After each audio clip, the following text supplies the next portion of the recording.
Nick Cave is de onheilsprofeet van de moderne rockmuziek. Seks, religie en verval. Om minder gaat het niet in zijn muziek. Zijn moeizame communicatie met de medemens maakt hem weinig geliefd bij de gemiddelde popfan. Toch staat hij voor een wijdverbreid levensgevoel in deze jaren 80.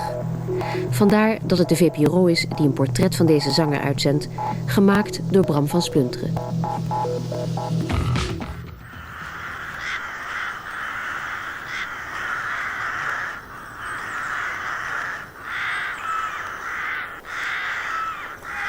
Achtung!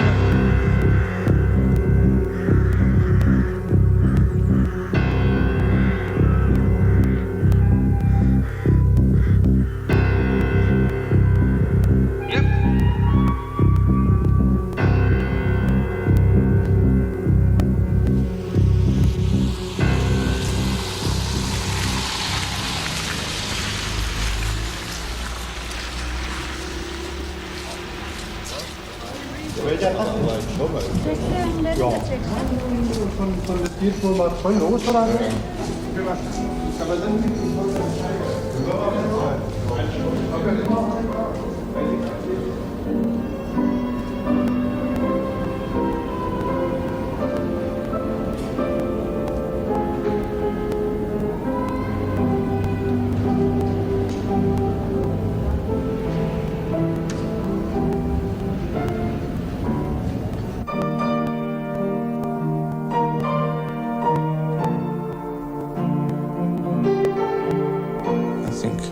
It's necessary for me to have some sort of belief that I can walk right through it all and defy all these prophecies about generally what is written about me suggests imminent death and sickness.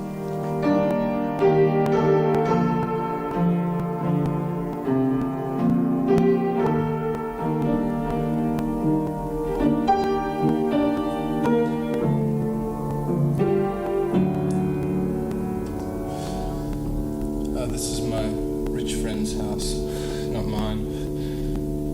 Shall we go upstairs to where I live?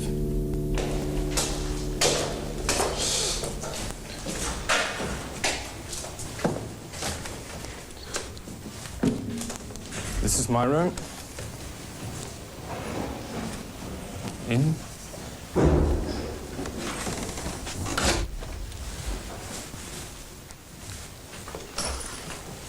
And this is my bedroom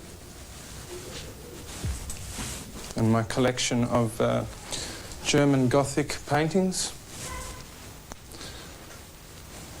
My gun. And my desk. My favourite painting. And Incubus or Succubus. In Australia, you used to paint yourself. Well, I was a failed painter, really. I did 2 years of art school, and the first year I was the top student, and the second year I bummed out and failed, and left with my tail between my legs. One of the problems was that was the stretching of the canvases, which was something that I found incredibly tiresome, so I tended to do the paintings one over the other. So in the end, I had just really one big, fat, thick painting, and maybe it wasn't so good. I don't know. So I've had this bitter.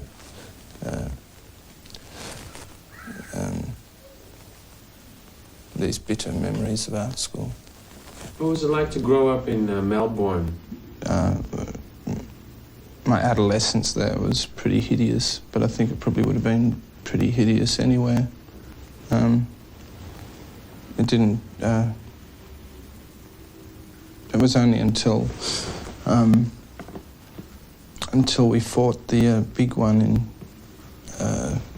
70.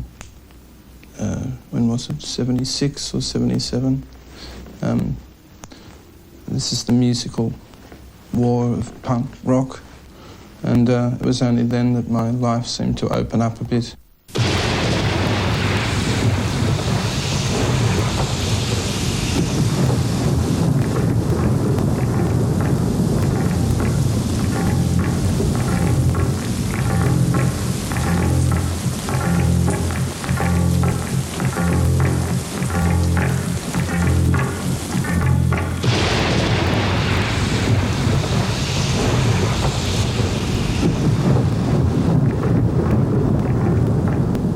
From a country town called Wangaratta, and was brought up under the crack of the cane and the thumping of the Bible. But I was a choir boy for 8 years there, and there was a certain pecking order in this choir, and you got to you started off in a black cassock, I think, and ended up in a purple one, and unfortunately I never got to wear the purple one, but remained just getting taller and taller in a black cassock at the end of the line, which had something to do with the fact that I couldn't really sing solos particularly well, not really having a natural singing voice. And little did the people at the church know, or the choir master know, that I would become in later years a world-famous vocalist. So just goes to show, really, doesn't it? Inderdaad, een zanger en performer met de allure van Nick Cave heeft de popmuziek de laatste jaren niet gekend. Als de ongekroonde koning van het alternatieve popcircuit torent hij met zijn groep The Bad Seeds hoog boven zijn tijdgenoten uit. In 1980 kwam hij vanuit Australië naar Europa als zanger van de Birthday Party. Een groep waarvan de onorthodoxe, provocerende muziek in die tijd veel opzien baarde.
Being an inquisitive 12-year-old boy, me and my friend attempted to pull down the knickers of a girl in 15 or 16 years old and twice the size of both of us put together. And we were seen by the Miss Harris, who was an old maid, and she decided that we were kind of lost in some orgy of wild sexual degeneracy, and put us up against the headmaster, and the parents of the young girl tried to press charges of attempted rape, which didn't really stick because I was only 12 years old at the time. But I was forced to leave the school and shamed and sent to a strict public school in the big city.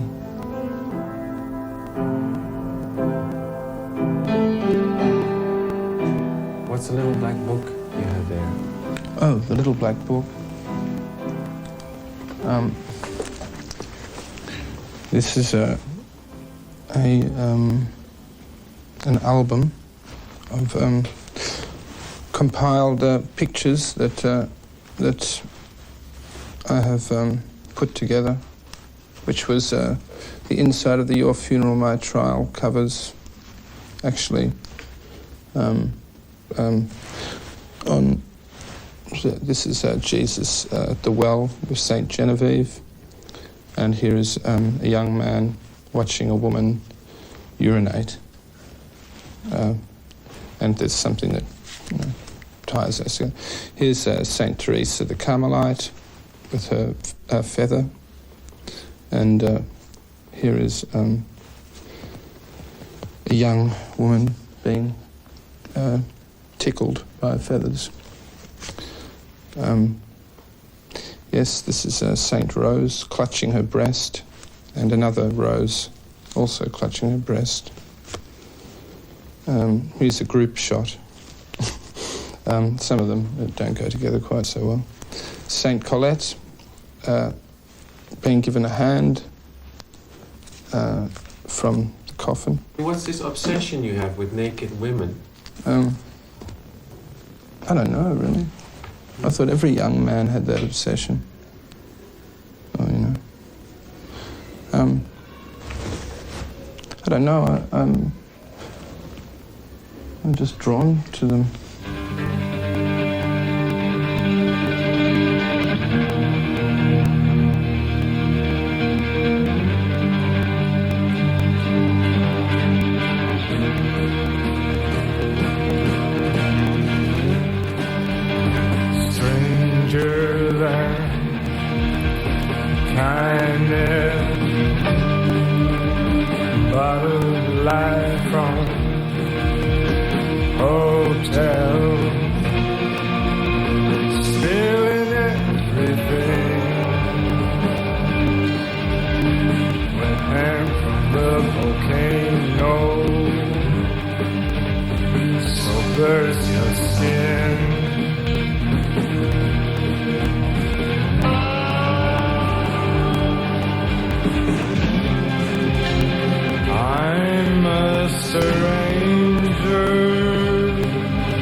Australia is fairly well documented, and I guess coming here as opposed to staying in London is pretty much a decision of just what's a more decent lifestyle, where's a more healthy atmosphere for working with people, and it just fits better.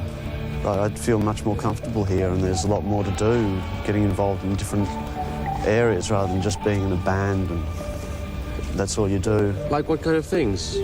Well, getting involved in films and things like that for a start. Is there some sort of decadent atmosphere in Berlin, as some people think? I think there is, yeah. Very much so. People seem to conduct themselves in what would be considered a decadent manner, always staying up all night, getting drunk, taking drugs. Named after me. Immanuel Kant was an amazing philosopher. He said, what to do so? He said quite a lot.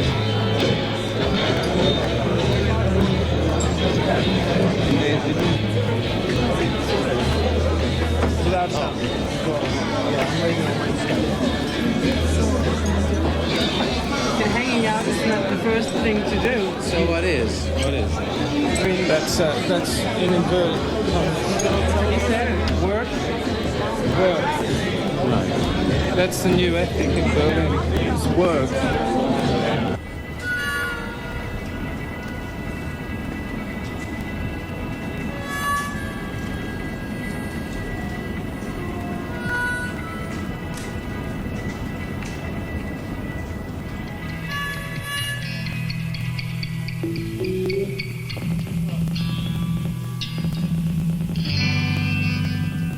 Yesterday, all my troubles seem so far away.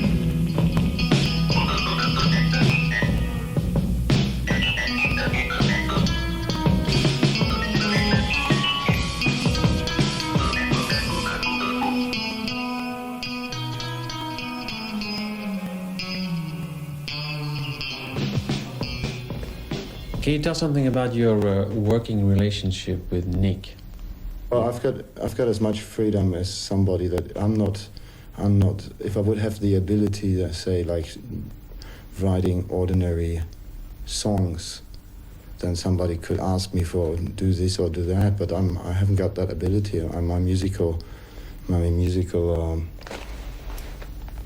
education isn't that far into composition that I can just say, okay, I write a song and it goes this chord and that chord or whatever. I haven't got any ideas about that, so I've automatically got some freedom to write something in a way I particularly think it fits into what he wrote lyric-wise.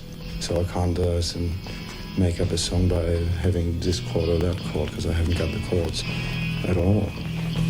Somebody has to tell me later what chords I've played. But there ain't no place where I belong. Well, all I tried to give you was song after song after song. Well, all the G's I tried to tell you were as distant to you as the moon.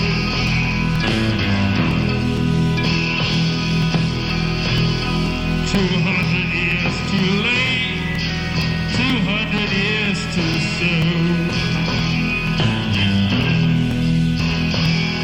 I'm tired of your page, locked into the pages of your book. When I am the dust and play now, and other children start to take a look. Will they marvel at the miracles that they perform in the heights that they aspire? Yeah, or will they tear out the pages of the book? See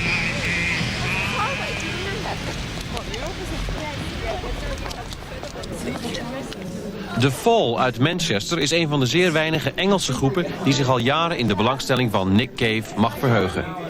Na afloop van een concert van The Fall in de Metropool in Berlijn treffen we Nick backstage aan, samen met onder andere zanger Mark E. Smith. Me and Nick go back a long way, you know. It's just like a mutual thing, you know. Right back. It's like when he came over to Britain with the birthday party. They were the only group I really liked, and it turned out we both liked each other's groups. It wasn't before we met. We both did like each other. Right. Do you think that the birthday party in those days and the Fall in those days had anything in common, and what would that be?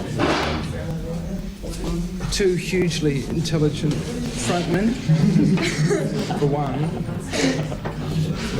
No, the thing is, we were drawn to the ideas are the same, but not the same. You got literal frontman, right?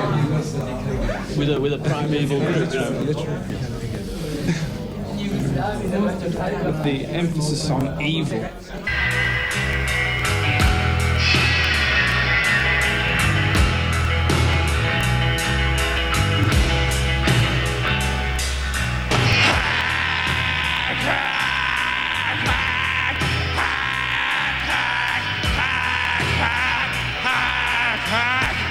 This heavenly body scratch, scrape, scratch, scrape, scratch, scrape, scratch this winning thing. Yak, yak, yak, yak, yak, yak, yak, yak, yak, goes John Face. There's garbage in honey's sack again. Garbage in honey's sack again. Garbage in honey. Garbage in honey. Garbage in honey. Garbage in honey's sack again. Garbage and honey sack again. Garbage and honey sack again. Junk and honey sack again. Junkyard can. Junkyard can.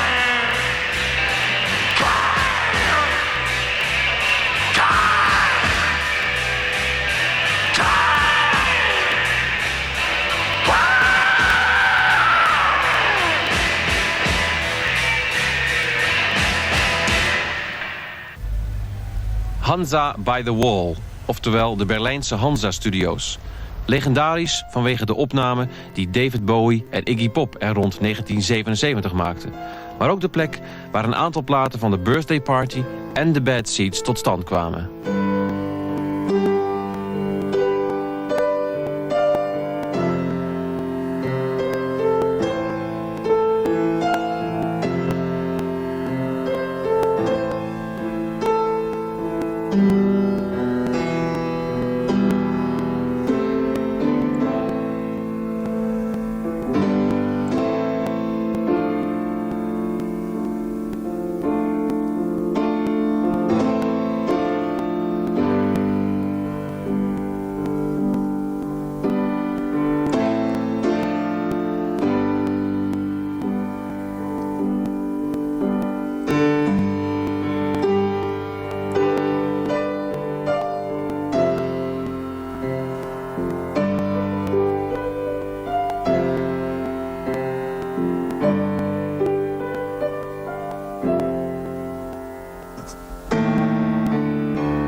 Actually, some of the melodies of the Bad Seeds are pretty romantic, atmospheric melodies.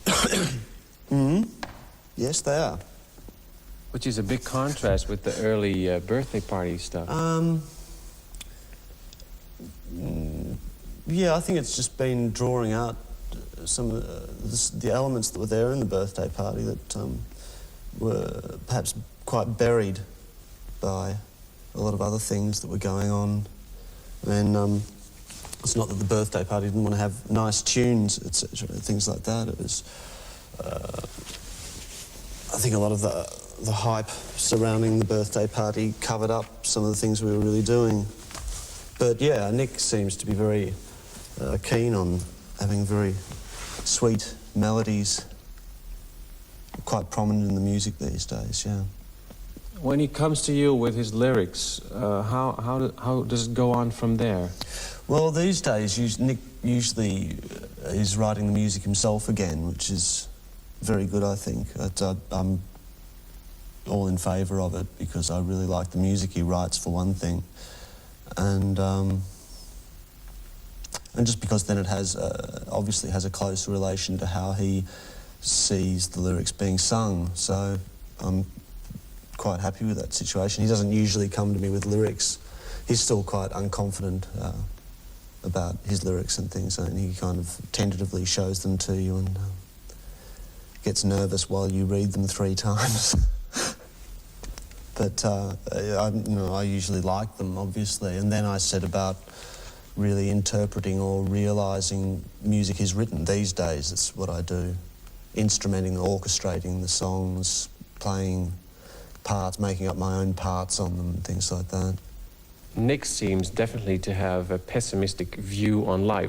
Does the band share that feeling with him? I think perhaps pessimism is verbalised by Nick. He would probably insist that he has a pessimistic view. I'm not sure, actually, but I think he has quite an optimistic outlook personally. Deep down inside, Well, he keeps going, he keeps doing things. He keeps wanting to do things. I mean, I get a lot of optimism from him anyway. So where does the pessimism of your last records come from? Well, I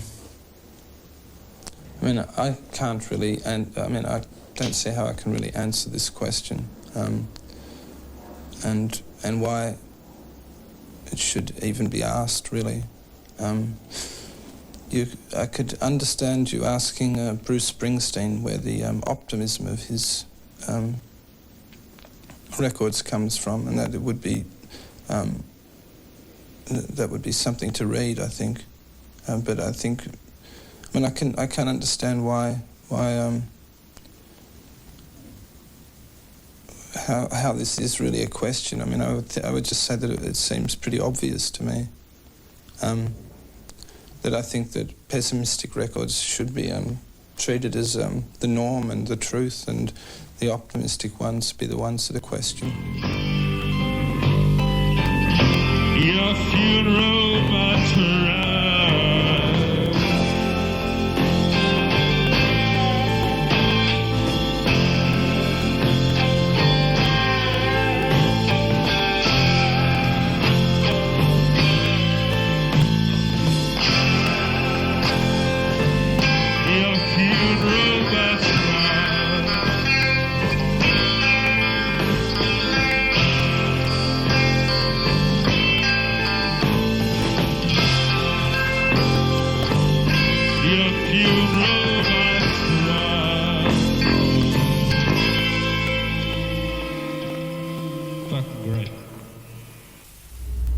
It's a bit sad. I think it's got its ass in the garbage can, Berlin.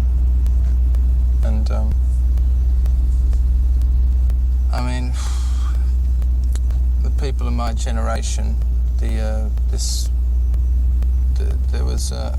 an unusually large. Yeah, I can tell him exactly. There was an unusually large. Get up the fucking road, it's all right. Right. There's an unusually large amount of creative people, I think, from my generation for some reason. I think it was probably because of maybe the 60s or so produced so many morons. But these people, though they didn't really do anything, they had quite a bit of personality, really, and they tended to just spend their lives in bars. And now there's a lot of chicks, for example, at the moment now in Berlin who are really going through quite a crisis, really, in their lives, because they found that they've spent the last 15 years every night in night clubbing, and they don't know how to do any of the more traditional womanly things like cook and sew, and they don't have a steady boyfriend or a husband. They're losing their looks prematurely because of alcohol and drugs, and Berlin's in a state of panic because of this. There's girls sitting on the bar of the X and Pop weeping and to themselves because there's nothing left for them. I don't like people that just hang around and don't do anything, but I can't say my attitude to life has changed very much since I started doing music again. Like my attitude is as empty-ish as it ever was. He can make his guitar sound like, I mean, he doesn't use pedals or effects or anything like that, just plugs into any amp, uses any guitar, half the time he doesn't own a guitar. Comes to tour with no guitar. Where's your guitar, Blixer? I don't have it anymore, and he uses the support band's guitar. But he can make the guitar sound like, you know, nothing you've heard before. He's brilliant. He's my hero.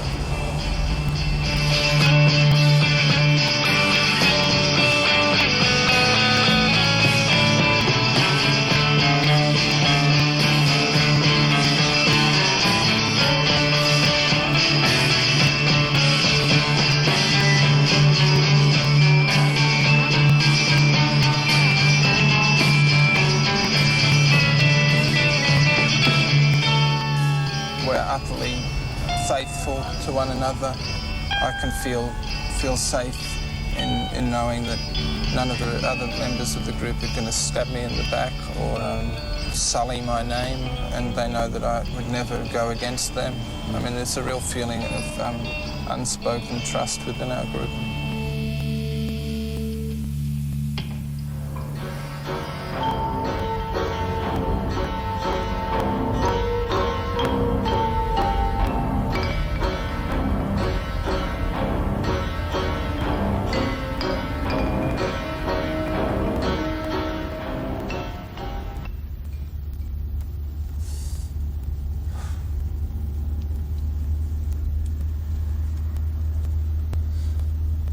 Well, I must say I can really relate to this area of Germany. The aesthetics of the Reeperbahn, or the Ripperbahn as I prefer to call it, do titillate me somewhat. This is not exactly the landscape of most of your songs. No? What about Saint Huck? You know, Saint Huck could have come in from the from the sea, and you know, he enters via water and goes into the lure of the big city. Yep. This could be very, very much the place. I think that he meets his end. Born of the river, born of its ever-changing, never-changing murky water.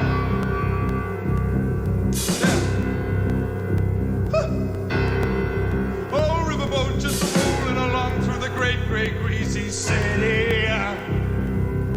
Huck standing like the seed upon its deck. Well, you want to catch a fish and bait your hook. Let's take a walk. Oh, come to me is what the dirty city say to Huck.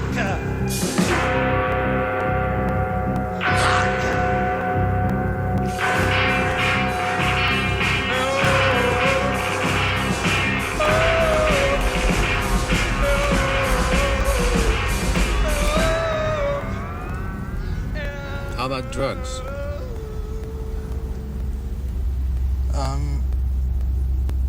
What? Do you use drugs to get certain ideas? Certain ideas? No. For songs or for writing? No.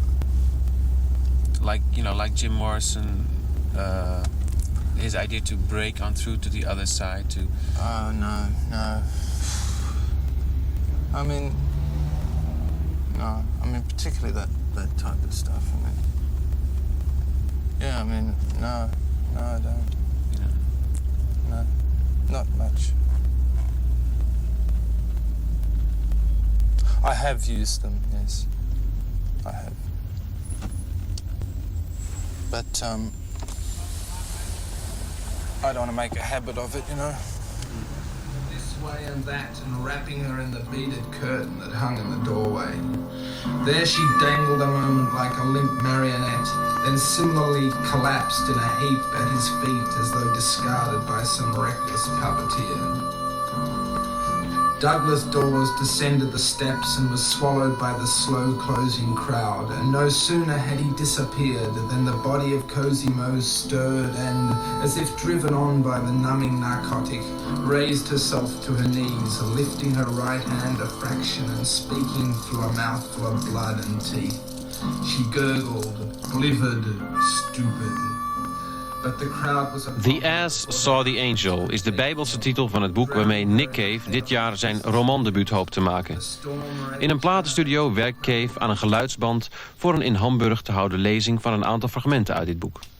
En zo maken zo'n 300 toegewijde Nick Cave-fans in het Hamburgse Schauspielhaus voor het eerst kennis met het levensverhaal van een doofstomme jongen, verstoten door de kleine, streng religieuze dorpsgemeenschap waarin hij is opgegroeid. Her toes were curling and flexing and moving in the dust. Her shiny pumps discarded by her side. I could have mistaked her for a lesser work, chiseled by the same deft hand that created the marble angel. Sickle and blonde bangs shone bright as the moon that loomed aloft, and deadly still. Beth of stone, spawn of sin, spawn of sin.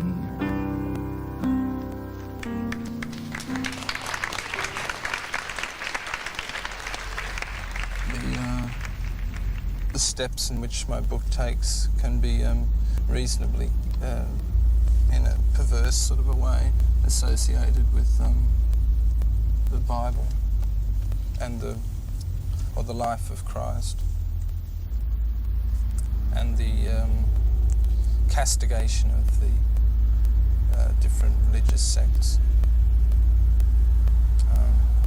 And I mean, there was an incredible number of Mormons, for example, that were murdered by vigilante groups in the